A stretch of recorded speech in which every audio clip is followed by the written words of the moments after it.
Hi, everyone, and welcome to the Zero to Empire podcast. On this episode, I have Mitesh Kapadia, and he's the founder of Lead with Conscientiousness. And he's going to be going over his story today, and it's quite the solid story. So make sure to stay tuned, watch the entire thing, or listen to it. He had quite the journey in Goldman Sachs, building his own yoga business, and now he's an executive coach. And this is going to be an episode worth listening and watching into. So stay tuned. But Mitesh, thank you for being on this episode. And can you actually take us back to your journey starting as an engineer on Wall Street and how that all went about? Yeah, well, appreciate you inviting me here, Samuel. And it's been quite a journey. And like you said, when you graduate or anyone graduates college, they always look forward to that first job. And I studied as an engineer at a small school called Stevens Institute of Technology in New Jersey. And for the hardest time, it was soon after 9/11, and I had a really difficult time finding a job. And I kept applying, and I finally got the role that I wanted at Goldman Sachs. And it was something that when I did get it, it was a dream. Like I had an awesome office, I had really great colleagues. It was a good pay to start out of after all the college debt. So my life was really cool at that point, and I had this part of me that really enjoyed working with people and interacting with people from all different departments, because I was in the IT auditing department where I first started at Goldman Sachs. And in that role, it requires for me to interview people and to speak with them and to understand what's going on in their world, and then making recommendations and saying, well, have you considered this or that? And so that was really the journey, just going back and forth. And it was fun. It was exciting. And being in Wall Street, the energy is hard to describe. Oh, yeah, Goldman Sachs, I mean, quite the energy, especially back in the day. And so you went from Goldman Sachs to teaching yoga, and that's actually a pretty big shift. So, what actually inspired you to go into that whole realm? Yeah. So before I got to Goldman Sachs, I finished my master's degree 6 months earlier than I anticipated. And so I had 6 months to kill. And I was thinking, well, what do I do before I start my job in June? I finished in December. And I said, I have three options. One is to start work early and put that out there. Another is just to stay at home and do nothing. And the third came up to me as, let's travel. And that was the one that really called me. And so I ended up making a decision to go to India at a remote place where there was a university that talked about holistic health, yoga, a bit of spirituality. And so I was like, this sounds pretty cool to spend 6 months there and see what I learned. And I didn't want to go for any sort of degree or certification. It was just simply a passion and an interest in saying, I just want to explore and see what this world is about. Because I originally was born in India, but grew up in the US. And so I didn't really have a lot of exposure to the culture. So that was exciting for me to go back and just, hey, take these 6 months to reconnect with my culture and reconnect with yoga, Ayurveda, all of that. And when I came back and started working, people would naturally ask me within my friends and family circle, they would say, hey, what did you learn? Can you help and just teach a little bit of what you did? So I was teaching on the weekends. I was teaching informally and just kind of, having these little workshops and all these types of things. And I was enjoying it while I was working at Goldman Sachs. And soon enough, I took it a little more seriously and started studying with a teacher in New York City. And did my what they in the yoga terms, 200 hours coaching, 500-hour training, and just really dove deep into it. And at some point, there came a point where I was like, I'm enjoying this more than what I'm doing at Goldman Sachs. And so at one point, literally went from Goldman Sachs to Gold's Gym teaching overnight. And that's how my yoga journey got started, because I was like, there's something here. I'm being called enough to do this. And I was young at that time, so the risks outweighed the reward. Like the risk didn't outweigh the rewards. I felt like, okay, I can take a risk now. And so I did it. I just one day quit and gave my 2 weeks notice and started teaching yoga. That's solid, and that's quite the journey. I bet you learned a lot in India itself. And how did you actually use your experiences from like traveling, yoga, and engineering to actually put it all into place for coaching? Well, that's the beauty of it. I feel like, you always have to connect the dots. And there was a reason why I went into engineering school. I didn't know. It was something that just felt right to do. It was during the dot-com boom. I was like, all right, I'll be, working computers and do IT stuff. And so I went there, and then that gave me this foundation of working with frameworks, working with processes, working with, logical steps, and just working that part of my brain and my persona. And then when I jumped into the yoga space, it was all about heart and presence and being with yourself, being with your body, and truly understanding what's going on internally. And so, even within when I was teaching yoga, there was a point where I said, it's not just the physical things I want to help people with, but what if I combine these two, the frameworks and the heart and presence? And I was thinking, what would be the ideal type of role to go into? And communication skills coaching was something that came up. I was more into speaking and helping people get better at that. That seemed like a really cool idea to help people get better at speaking and having that confidence. So I just one day, just similarly, this is how my career changes have happened, or transitions, is that I looked up on Google, at that time, communication skills training in New York City. That's where I was living at the time. And 50 companies came up. And I was like, all right, let's go reach out to all 50 companies. So I emailed all of them, and 3 came back with some level of interest. And one was particularly interested because they were based in Texas and I was based in New York, and they needed somebody because they have lots of clients that they had to keep flying people in to New York.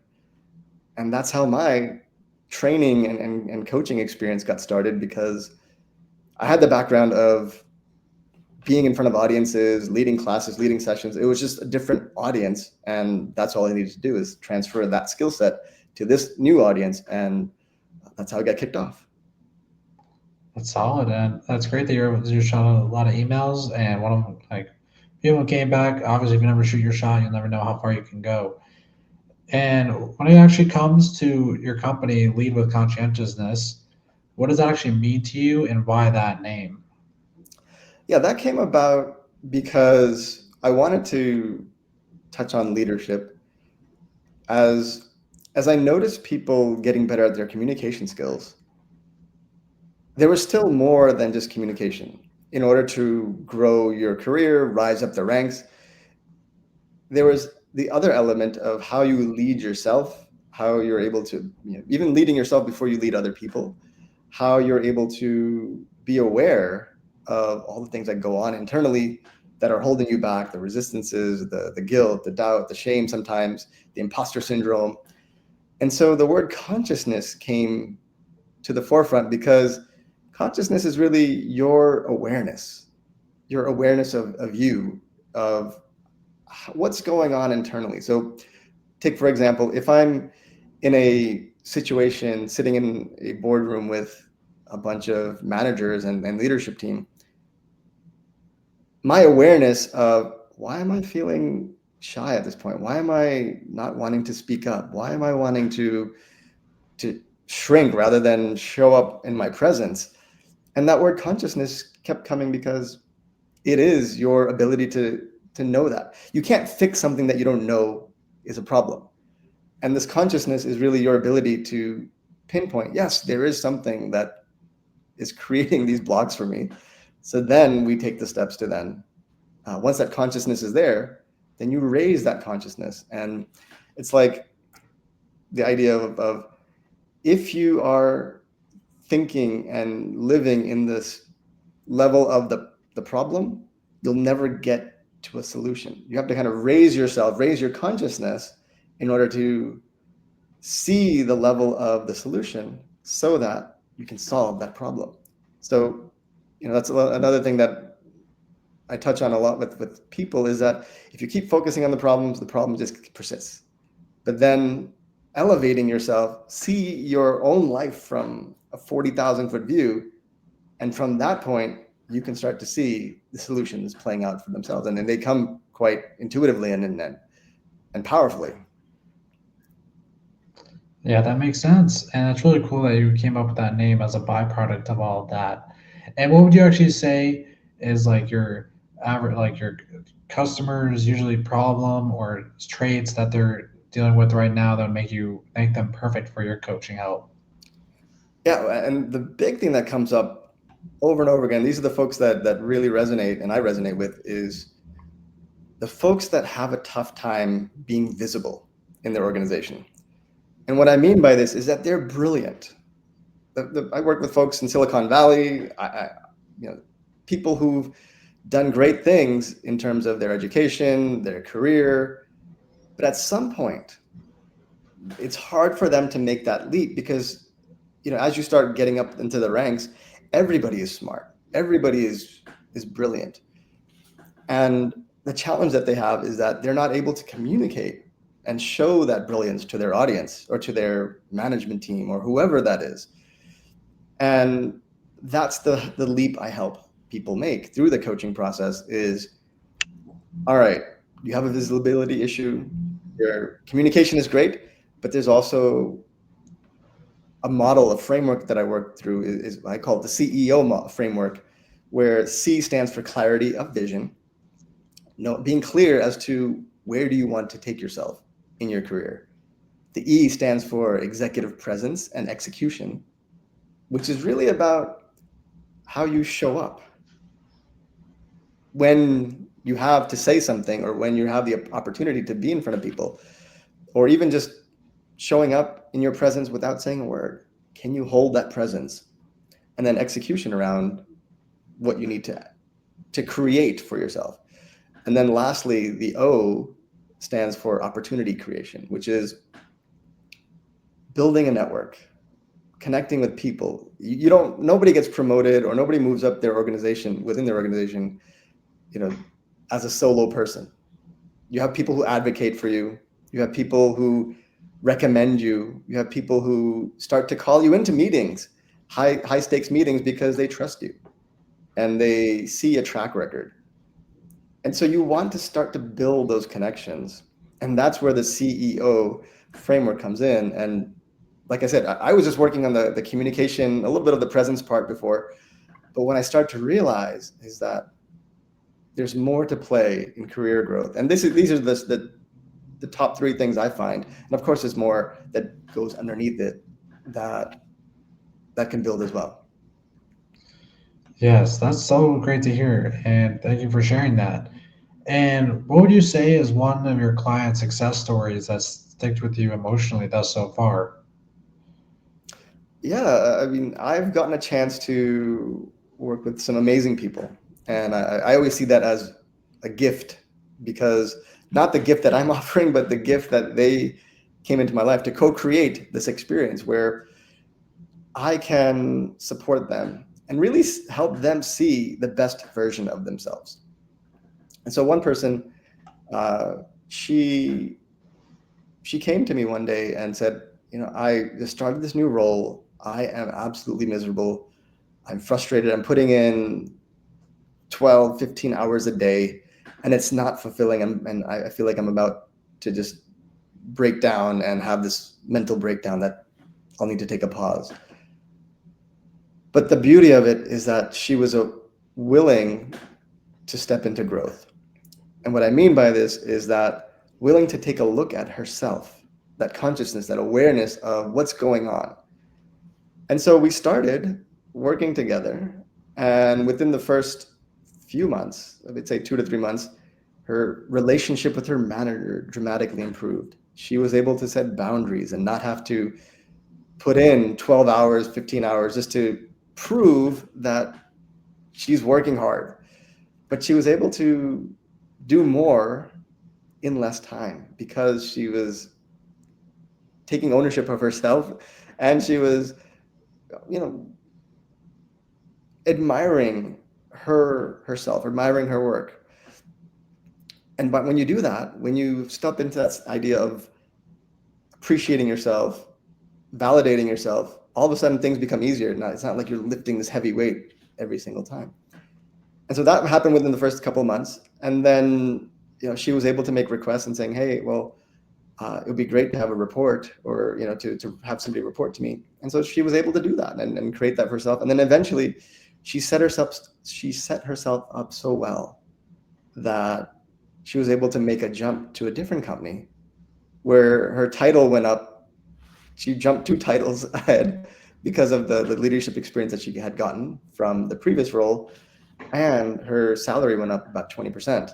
And these types of jumps and transitions only happen when you're ready for it, when you break out of your box and claim your power, claim your presence, and claim your vision of, this is what I want to accomplish.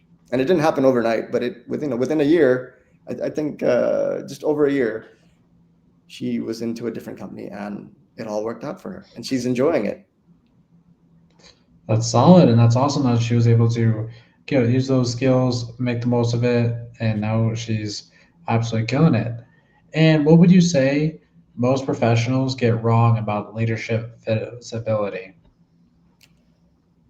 And there's many different angles to this, but the one thing I find over and over again is that people feel that only tools and frameworks are the key. I mean, there's lots of leadership frameworks. You can follow processes, but if you don't take a look at yourself, if you don't step beyond your stuff, what I'll call it, or the thing that holds you back, their internal resistances, it really starts internally. And oftentimes people look at the outside and say, well, I need to do X, Y, Z things so that I'll be a better leader. But it really starts with, well, I need to look at, what are the fears that I have? What are the resistances that I have? And then taking steps to overcome them. Like I said, raising your consciousness so that you can look at those fears, look at those problems from a different angle, and then come to the solution. And once you have that, they don't have power over you anymore. And that's when you become a better leader, is when you step into your truth, step into, you don't have to be anybody else. You are who you are, and that is good enough. That's true. Just be authentic. And when it comes to those that are interested in your coaching, where can they actually find and reach out to you by? Yeah, you can reach out. You can always find me on LinkedIn, Mitesh Kapadia. You can find me on my website, which is leadwithconsciousness.com. And that is the place where you can reach out to me, and you just say hello or whatever it is that you'd like to do. You can set up a time and we can talk about what's going on in your world, and happy to make that discussion and see where I can support you. Awesome, Mitesh. Make sure for everyone that's interested in, go check them out. It'd be really beneficial. And yeah, thank you for being on the episode, and thank you for those for listening in and watching in. And I'll see you on the next episode of Zero to Empire.